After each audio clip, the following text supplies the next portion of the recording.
Okay, part two. So I flipped the bike over. I removed the remote because there was not enough slack to be able to pull the post out of the frame. It was actually like stuck right here. So to be able to actually get it out and maybe adjust the linkage here, you need to remove the remote and slide it over and feed it into the frame. In my case, like I said before, mine was stuck between the motor and the frame, so I had to take it out.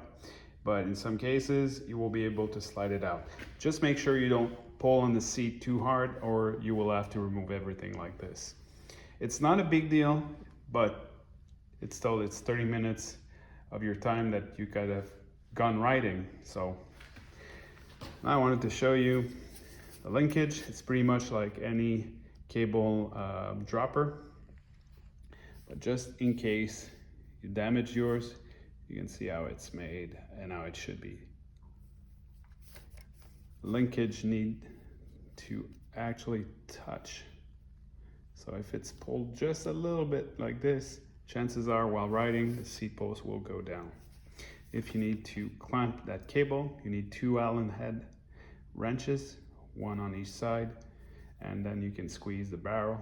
Make sure the cable doesn't slide into the little barrel end here.